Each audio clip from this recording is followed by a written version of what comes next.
Have you ever wished you could just, listen to a summary? Like, for all your important articles, maybe research notes, or even just your daily search history?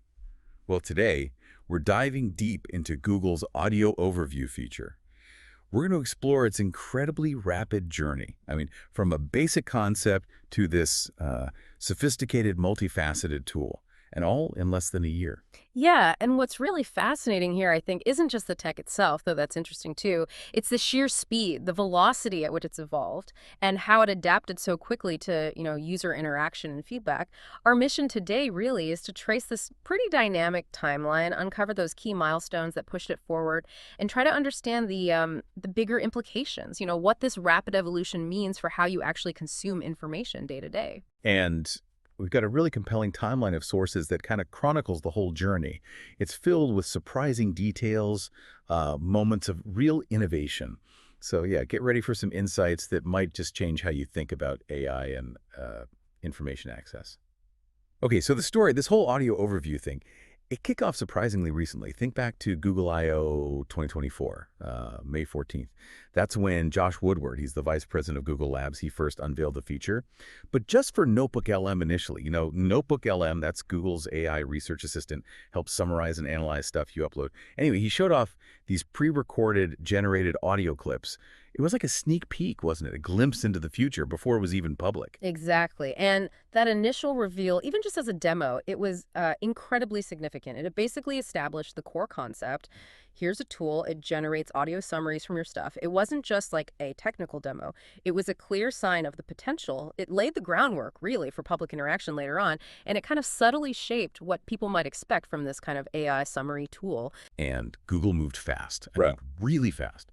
Fast forward just a few months, September 11, 2024, and boom, the one-click audio overview feature officially launched to the public inside NotebookLM.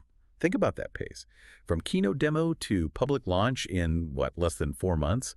And then barely 2 weeks after that, September 26th, they let you share these audio overviews using public URLs. Right. And that ability to share, that immediately amplified their reach, didn't it? It turned what was maybe a personal organization tool into something potentially collaborative Oh.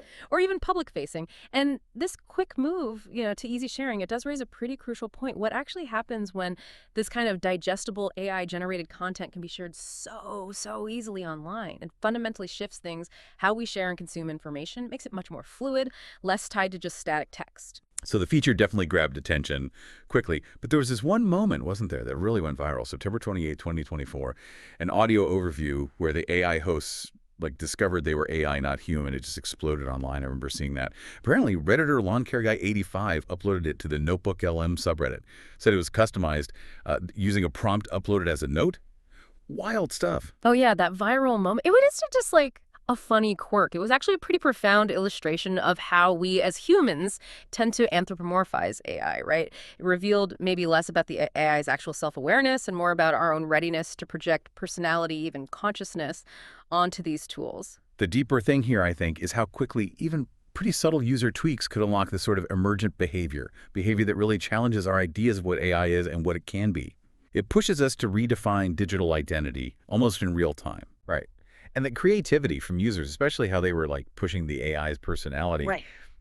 it really seems like that was a catalyst. It makes total sense that just a few weeks later, October 17th, Google introduced that customized dialogue. That felt like a real game changer. Suddenly, you could add intros, outros, set the tone. You could even point the overview to specific sources or parts of documents. And that was also when NotebookLM officially dropped the experimental label, a clear sign they were confident. Yeah. Absolutely. Those customization options were crucial. They moved the feature beyond just a simple generic summary. It became much more tailored and, in a way, kind of a branded experience for the user. It showed Google was responding really quickly and intelligently, I think, to how people were already using the tool. They basically empowered you, the user, to actively shape the story, the delivery of the info you wanted. And building on that momentum, that user engagement and obvious innovation, it got noticed. Big time. Just a couple of weeks after customization appeared, October 30th, Time magazine put Notebook LM on its Best Inventions of 2024 list. It's incredibly fast recognition. The public launch was only, mid-September? Pretty amazing. And then the integration started happening. December 4th, Spotify and Google teamed up. Remember that? A limited time thing, generating audio overviews for your personalized Spotify wrapped summaries. Kind of fun. But here's maybe an even more interesting turn. December 13th, Google introduced a beta interactive mode where you could actually interrupt the audio overview and talk to the hosts. Yeah, those two things together, Spotify and the interactive mode, they really show Google's kind of dual strategy, I think. The Spotify thing, okay, maybe a clever short-term marketing play, but it hinted at a future where these AI summaries could be woven into our everyday apps. But you're right, it's that interactive mode that's the real paradigm shift, that leap towards actual conversation. It transformed passive listening into something dynamic. It really pushed the idea of what an overview could even mean.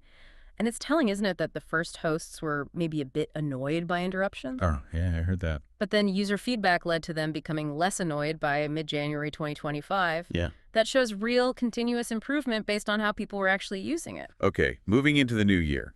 January 8, 2025, Google launches Daily Listen. At Experiment, this one was just in the Google mobile app. It let you generate audio overviews of your Discover feed, your search history, top news based on your interest. And we also found out around then, didn't we, that the internal team working on this stuff is called Content Studio. Usama bin Shafkat, one of the engineers, revealed that. Right, the Content Studio name. It suggests a very structured, almost like a programmatic way of creating all this diverse content. And Daily Listen. If you connect the dots, it clearly shows that strategic push towards hyper-personalized, on-demand audio. It's all about making your daily info dump even easier to access, more tailored to your specific interests, bringing the info right to you, basically. Then came maybe one of the most surprising details. February 28, 2025. David Black, a managing director at Google, revealed this on the NotebookLM Discord server. He said that 2 human voice talents were actually hired for making the voices for the NotebookLM audio overviews. That's a real twist, isn't it? AI generated, okay, but with a human foundation. It really makes you stop and think, doesn't it? What does it actually mean for an AI voice to have human voice actors as its source? It seriously blurs that line between synthetic and authentic, and it could definitely impact how we perceive these digital assistants, how we connect with them emotionally, or even just how much we trust them. It adds this whole layer of complexity, right? This idea of an AI voice being a sort of collaboration between human skill and algorithms. Okay, so refinements continued. By March 13, 2025, Google updated the structure again. They got rid of those slightly awkward fake commercial bumpers and started adding more natural phrases like our mission or our goal after the intro. But there was a hiccup.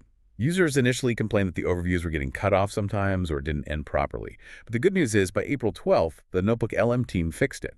Now they end with things like final thoughts or a question to ponder. Made it feel much more complete.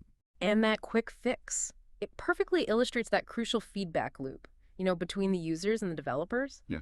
Fixing those structural problems so fast, refining the ending, it shows a real commitment to the user experience and a clear drive to make these summaries genuinely valuable, complete, and just satisfying to listen to. It highlights how fast these things can improve with real-world feedback. And they kept expanding its reach. March 18th, 2025, they added the audio overview option directly into the Gemini chatbot itself. Gemini, their big conversational AI. So now users could get audio summaries of documents, slides, even deep research right there inside Gemini, really embedding it deeper into their core AI stuff. Yeah, integrating it into Gemini makes the feature just everywhere, much more accessible. It turns it into this really versatile tool for synthesizing information generally, moving beyond just the specific NotebookLM use case. It definitely signals Google's confidence in the tech's core usefulness and its potential across their whole ecosystem, really. Then, global reach. April 29, 2025, a big step. They added the output language option in NotebookLM settings. Over 50 languages offered, though apparently the non-English ones were a bit shorter at first, for quality control maybe. Then, May 20th, the customized dialog got another boost. A 3-way length option, short, long, or just default. Yeah. That's great control for the user, isn't it? Absolutely. These 2 updates together, they clearly point to a well-thought-out strategy: global access plus more user control. That initial quality difference for non-English, that's pretty common in AI development, but it's usually solvable. And the fact they added length customization shortly after suggests they improved those language models really quickly, addressing a key user need for, tailored delivery. And the scope just kept getting wider. Google Search Labs jumped in on June 13th, 2025. They added an experiment letting users generate audio overviews right from their search query. So not just your notes or docs anymore, but your actual search results could be summarized out loud for you. That really brings the concept full circle, doesn't it? Yeah. Applying it right back to the basic search query. It offers a totally new, potentially very efficient way to process search results. It's another big step, I think, in helping you get knowledge quickly, but hopefully thoroughly too, tackling that information overload problem right at the source. Okay, usability improvements too. July 24, 2025, the audio player in the Gemini mobile apps got an update. A native, inline player, smoother experience. But here's a really crucial point, especially for anyone who is sharing these things. July 29th, users got the ability to make more than one audio overview in a single notebook. Cool. And even a video overview option appeared, like a single voiceover standard slideshow under 10 minutes. However, the NotebookLM team also deprecated sharing via those URLs ending in audio, which effectively broke thousands of links people had shared on X everywhere, unless the original author went back and set their whole notebook to public. That's Whoa. potentially disruptive. That is a really important detail, and it really highlights the double-edged sword of rapid tech evolution, doesn't it? I mean, great new features like multiple overviews, video overviews, they expand what you can do, but deprecating those specific sharing URLs, it just shows how dynamic, how potentially unstable online platforms can be. It underlines the fragility maybe of shared digital content and the constant need for creators, for everyone to stay on top of platform changes. It raises that big question. How do we balance constant innovation with the need for stability, for persistence of the information we share online? It's a real tension. But good news for international users followed that. By Mhm. August 26, 2025, the length of non-English audio overviews got better. Longer, customizable, matching the English quality. And that brings us pretty much up to date, September 2nd, just recently. Google added 3 new audio overview formats to NotebookLM, with new voices too. They're called Brief, Critique, and Debate. And the last two also have length options. And the original format, the one we've been talking about this whole time, is now officially named Deep Dive. That introduction of brief, critique, and debate, alongside the newly named deep dive, it signals a really sophisticated understanding, I think. An understanding of how diverse our information needs actually are. It moves way beyond just simple summarization. Now it's offering tailored analytical perspectives. And it's fascinating, isn't it, how that original core function is now formally called deep dive. It perfectly captures what it offers you, that chance for in-depth exploration. So there you have it, a real whirlwind tour. Yeah. Through this incredible, almost unbelievable 11-month evolution of Google's audio overview. From just a keynote demo to this really sophisticated tool with multiple formats, languages, it's just been this journey of constant innovation, constantly reacting to user feedback, adapting. The pace of these developments is so kind of astounding. And if you connect it all to the bigger picture, this rapid pace, constantly fueled by user interaction and ever smarter AI, it isn't just about summaries anymore, is it? It really challenges us to fundamentally rethink how you will interact with knowledge moving forward. Are we always going to prefer listening or speaking or Mhm. watching? And what does it actually mean for our own critical thinking when an AI can now deliver not just a summary, but a critique or even simulate a debate for us? It potentially shapes the very way we engage with complex ideas. That is a profound question to mull over, isn't it? As these tools get more and more woven into our daily lives, how will you use them? To gain knowledge quickly, sure, but also thoroughly. What stands out to you as the most significant development in this whole timeline we just walked through? Hopefully this deep dive has given you plenty to think about.